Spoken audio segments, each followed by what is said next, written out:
Marcos 6,38. Diz o seguinte: Jesus perguntou: quantos pães tendes? E de ver? Eles foram e responderam: 5 pães e o quê? E 2 peixes. Amém? O primeiro milagre que eu quero falar com vocês desta tarde é o milagre da multiplicação que precisa acontecer na nossa vida. Amém? O milagre da multiplicação, ele vem para poder o quê? Otimizar aquilo que já se tem. O milagre da multiplicação é como se fosse uma otimização naquilo que a gente já possui. Deus vem e Ele otimiza, Ele melhora, Ele multiplica. E a multiplicação, ela é muito importante. Quando você vive a bênção de Deus e os milagres de Deus, é impossível você não viver exatamente a multiplicação que eu quero começar falando com vocês. A palavra de Deus nos fala nessa passagem da Bíblia, que é uma passagem que todo mundo conhece, que Jesus fez uma reunião.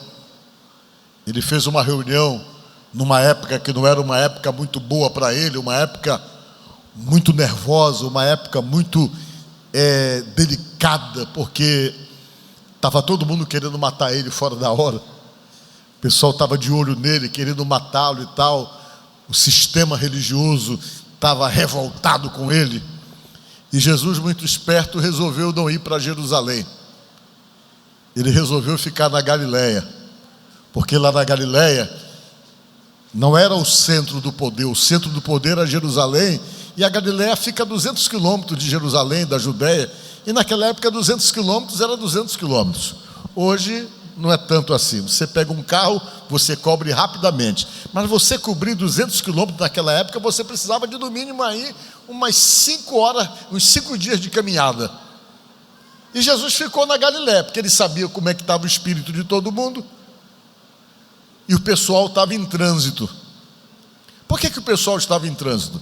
Porque era perto da festa da Páscoa.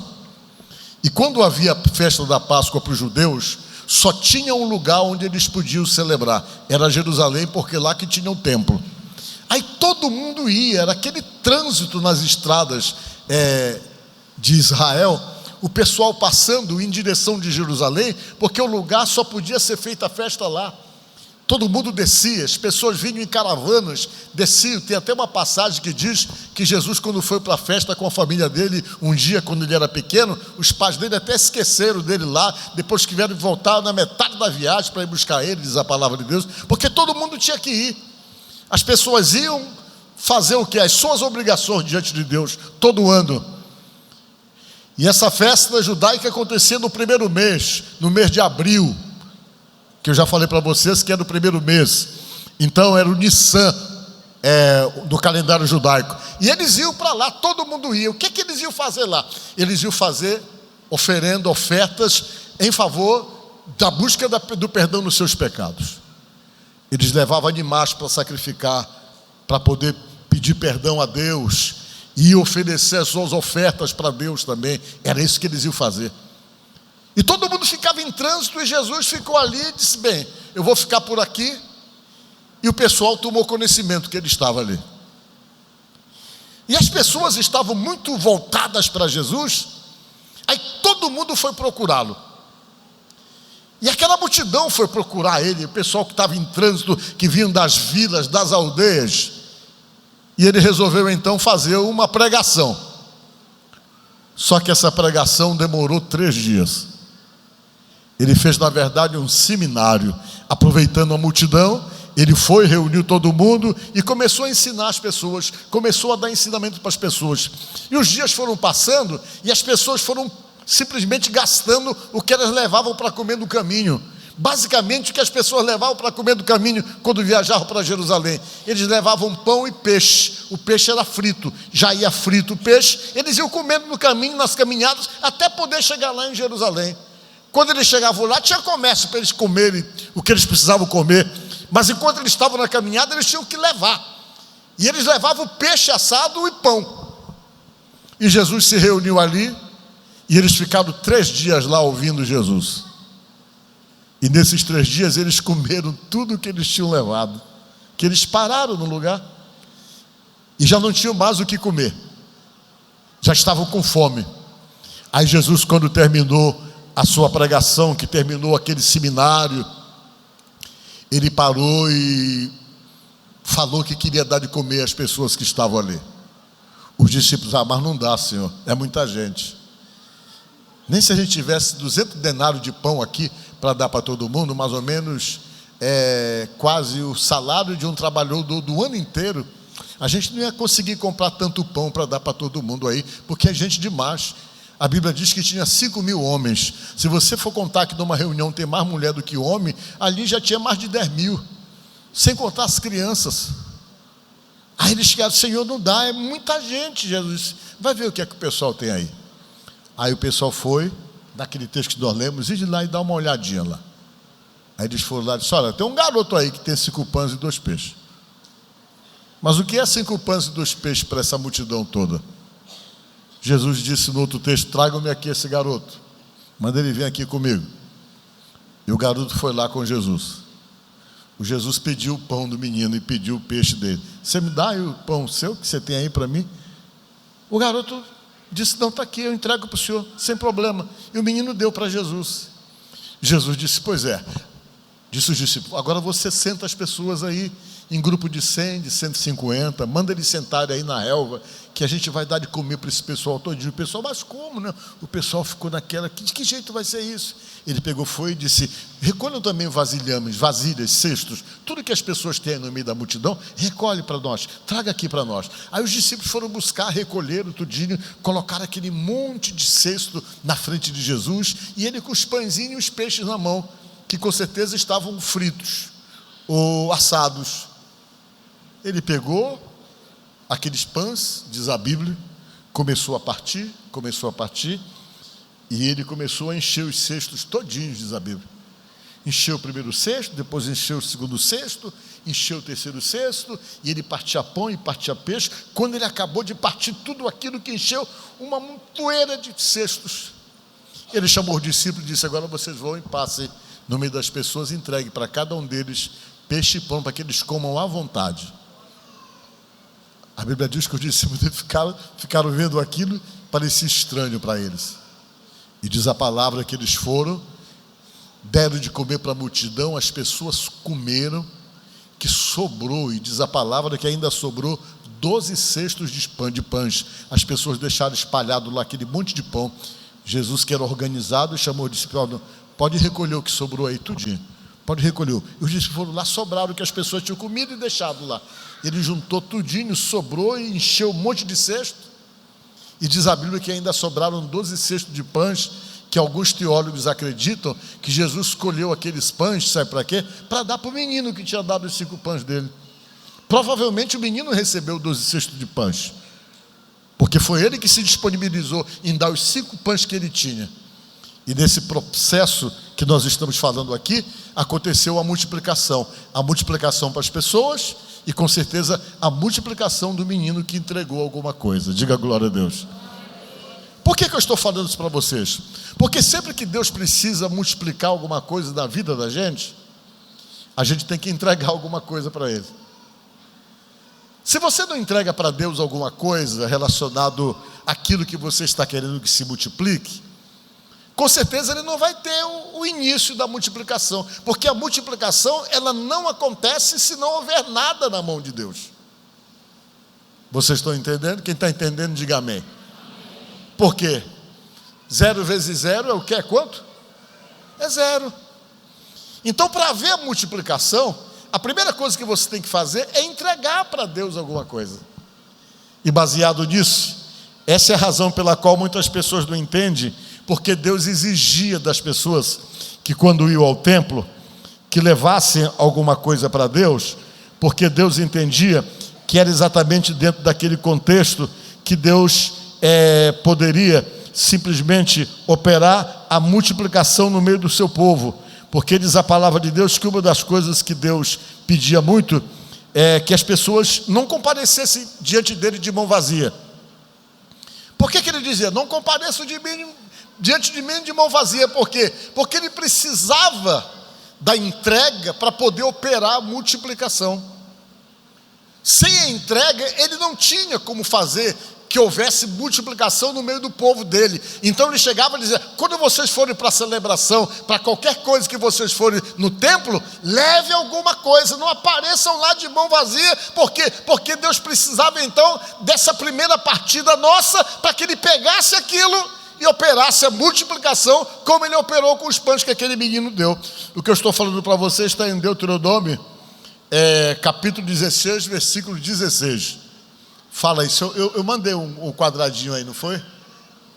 Está aqui, está aí. Deus falava assim para o povo, olha só: 3 vezes ao ano, todo varão entre ti aparecerá perante o Senhor teu Deus, no lugar que se escolher, na festa dos pães árvores. Quando tinha festa. E na festa do tabernáculo também.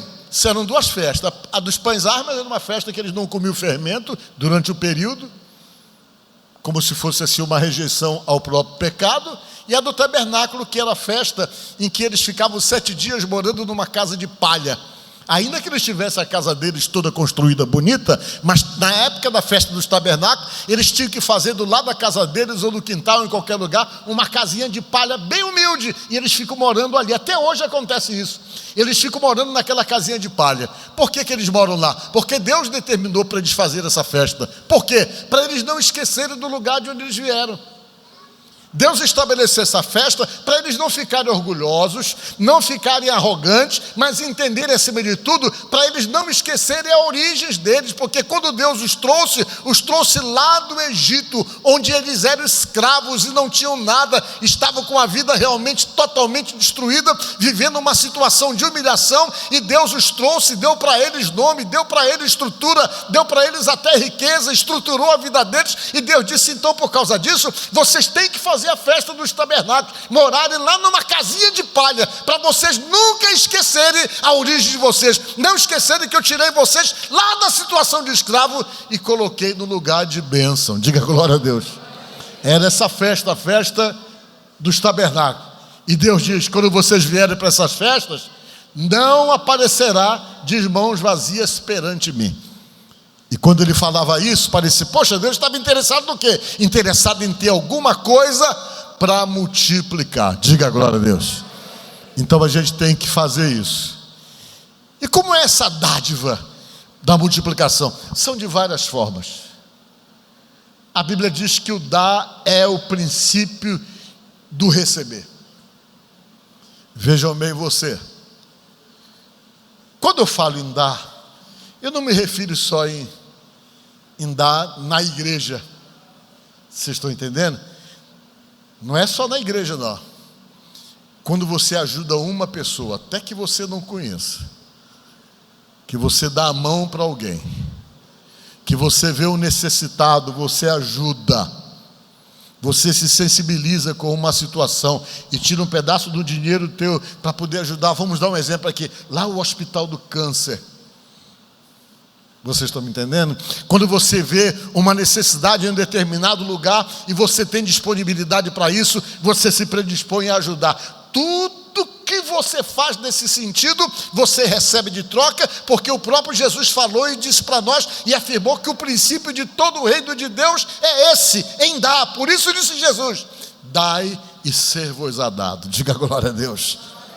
Não tem como nos ser dado se nós não dermos primeiro, porque além da multiplicação precisar do dar, até o fato de você poder receber e plantar uma semente da qual você possa colher em benefício da sua própria vida, é necessário que você também plante, que você dê uma melhor semente. Sempre que você quer colher os melhores frutos, você tem que plantar as melhores sementes. Dentro da palavra de Deus e do reino de Deus, não tem como você receber alguma coisa se você não costuma plantar. E essa plantação é nesse sentido, que envolve as coisas de Deus, que envolve pessoas, que envolve o nosso próximo, que envolve o nosso semelhante. São essas coisas que são importantes. E tudo que as pessoas davam, Deus tinha uma promessa de retorno. Amém?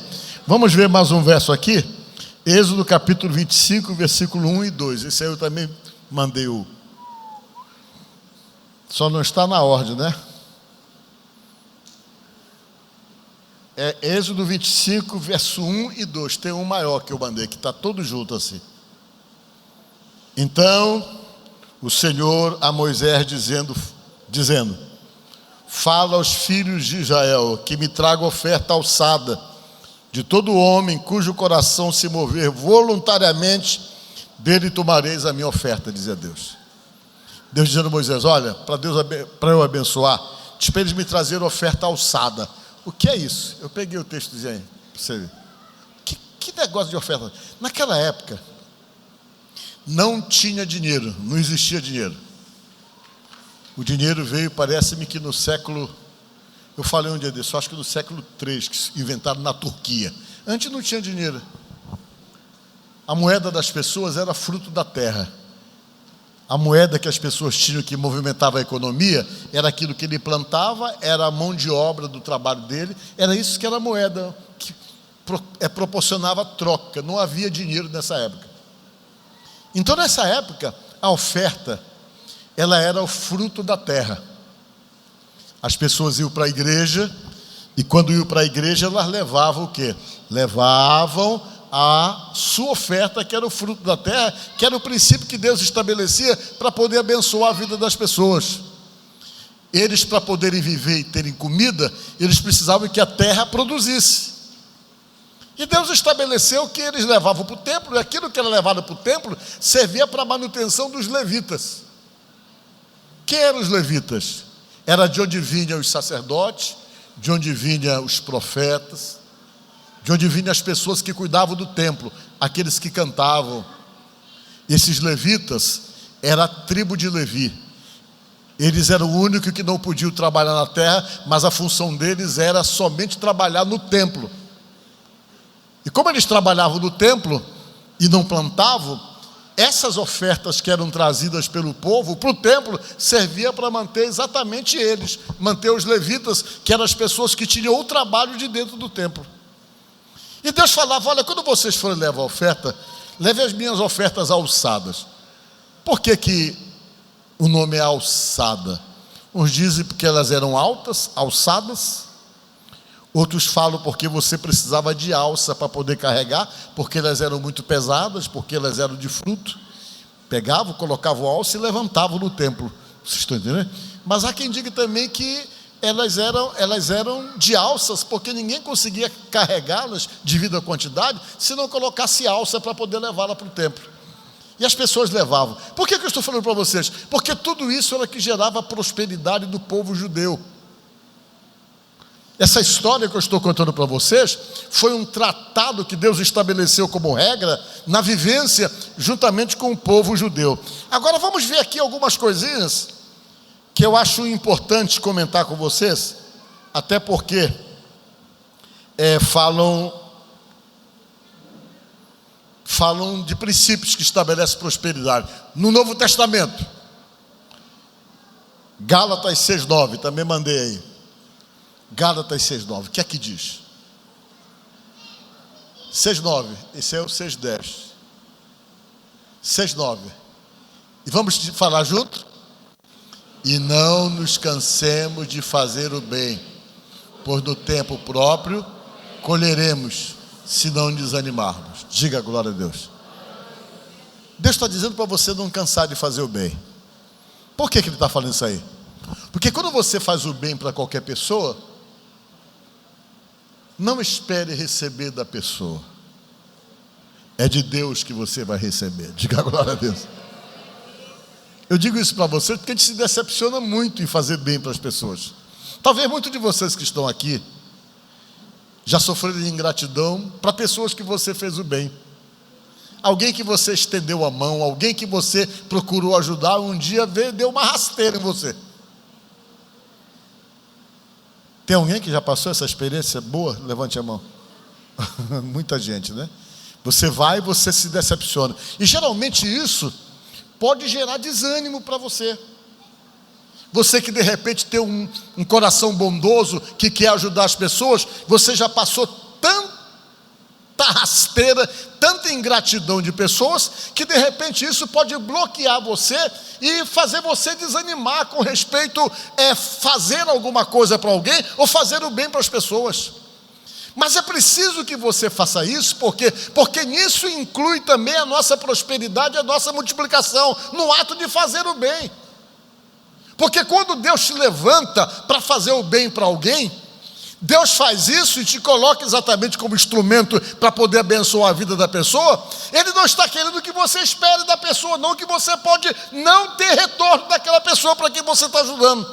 Mas é Deus que está te levantando para fazer alguma coisa, porque quem vai te dar o retorno nem vai ser aquela pessoa. Quem vai te dar o retorno foi o Deus que direcionou para ajudar ela. Diga glória a Deus.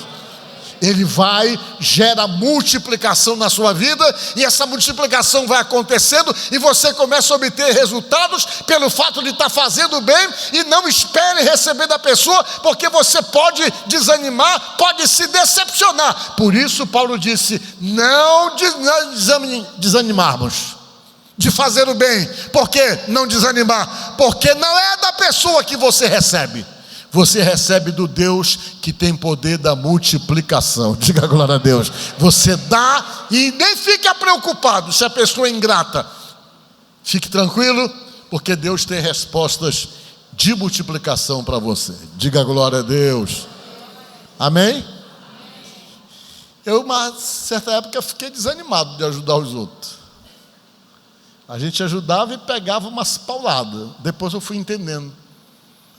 Porque a minha vida nunca parou de ser abençoada. Por quê? Porque eu sentia de uma coisa, que para viver bem, para ser próspero, eu nem preciso de outras pessoas. Eu preciso que Deus faça as coisas acontecerem na minha vida. Por quê? Porque é Ele que abre as portas para você.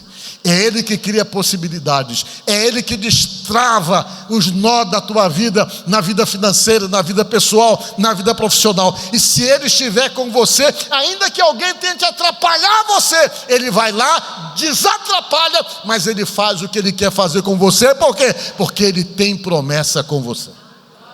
Está na Bíblia isso. Você se lembra do José, o que os irmãos fizeram para atrapalhar ele? Mas no final, quem ficou bem? Ele. Quando os irmãos perceberam que ele estava ali, que poderiam sofrer represália do José, porque eles fizeram muito mal para o José disse lá, não se preocupe não. Porque todo mal que vocês fizeram para mim, Deus transformou em bem. Diga glória a Deus. É isso que Ele faz, Ele transforma em bem. Ele pega as coisas ruins, quando Ele está no propósito, que você está na mão dEle, pode vir a perseguição que vier, pode quem quiser atrapalhar você, não importa. Por quê? Porque Deus sempre faz prevalecer a promessa dEle. Mas aí você tem que estar dentro desses contextos todos que eu estou falando para você. A gente tem que começar a mudar, começar a ver a vida de uma outra maneira, começar a ver a vida de uma outra forma, que isso vai fazendo com que as possibilidades comecem simplesmente a surgir na nossa própria vida, porque essa que é a vontade de Deus, que façamos o bem para que Ele possa de fato estabelecer as bênçãos na nossa vida. Por quê? Porque se tem uma coisa que agrada a Deus, Ele ama, é quando você está próspero. Deus se alegra com isso.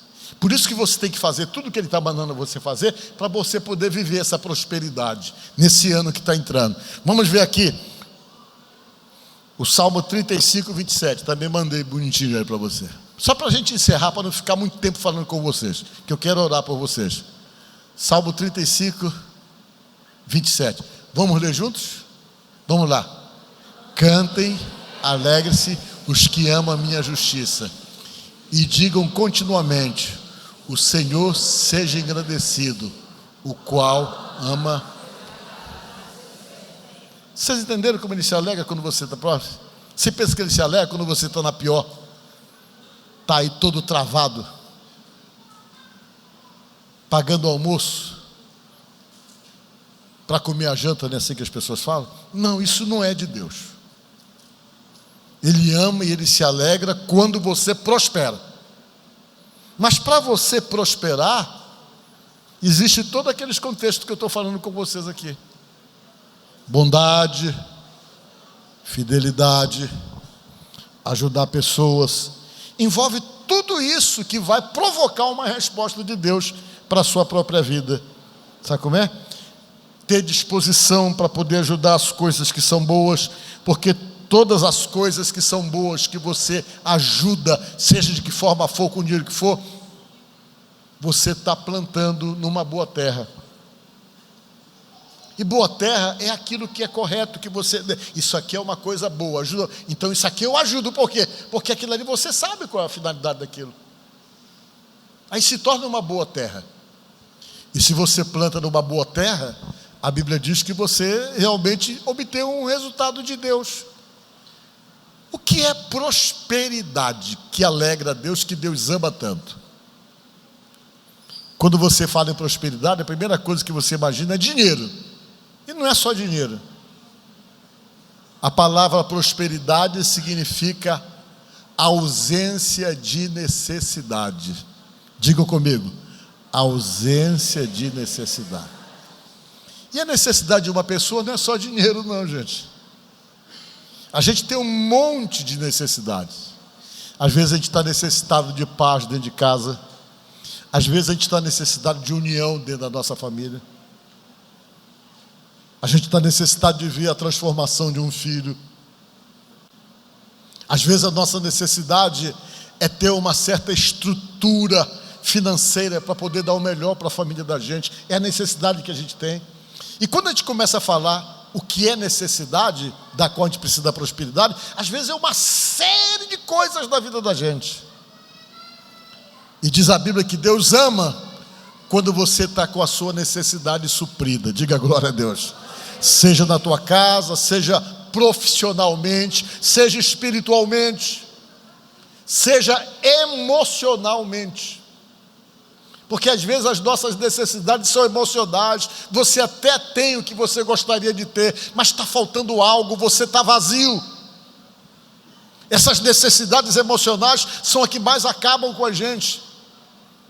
Elas geram em situações em nós doenças emocionais que acabam com a gente. Tem gente que é riquíssimo, que tem dinheiro, que não sabe onde coloca, mas que se mata. Por quê? Porque tinha necessidade suprida na parte financeira, mas não tinha necessidade suprida na parte emocional. Estava carente. E quando você tem essas necessidades, você desestrutura, principalmente as necessidades emocionais.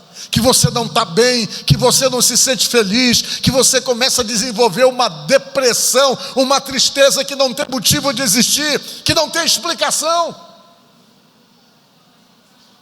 Que tudo perde a razão para você, que nada tem importância. Quando você começa a viver isso, isso é necessidade. Necessidade de estar bem consigo mesmo. Necessidade de estar bem com o próximo. Às vezes você está vivendo as piores crises dentro da sua casa e a tua grande necessidade é conseguir realmente viver bem com as pessoas que convivem com você dentro da sua própria casa, e de repente o ambiente é extremamente pesado, não há paz, não há entendimento, não há amor, não há nada, e você começa a sofrer e começa a sentir a necessidade dessas coisas. E quando você vê a sua falta de prosperidade, de repente, pode estar exatamente direcionado para essas questões. Outras coisas você consegue resolver, estão supridas para você, mas existem questões que estão pendentes na sua vida. E a intenção de Deus é suprir, porque Ele ama ver as suas necessidades supridas. Então, nesta tarde, terminando essa minha palavra para você, eu digo: Deus ama fazer você próspero. Essa é a intenção de Deus. Fazer com que essas pendências, que talvez ainda estão na sua vida, você tem algumas pendências. Pendências espirituais, pendências emocionais, pendências familiares, situações que não se resolveram ainda, situações que te incomodam, situações que te angustiam, situações que te entristecem, e talvez outras necessidades. O que eu quero dizer para você nesta tarde é que nós vamos, pela fé, viver durante esse ano a gratidão a Deus. Por isso esse nome, Todá Elohim, que significa obrigado Deus. Viver a gratidão a Deus, com a certeza de uma coisa, que Ele é o Deus que há de suprir todas as nossas necessidades. Amém? Que Deus te abençoe no nome de Jesus.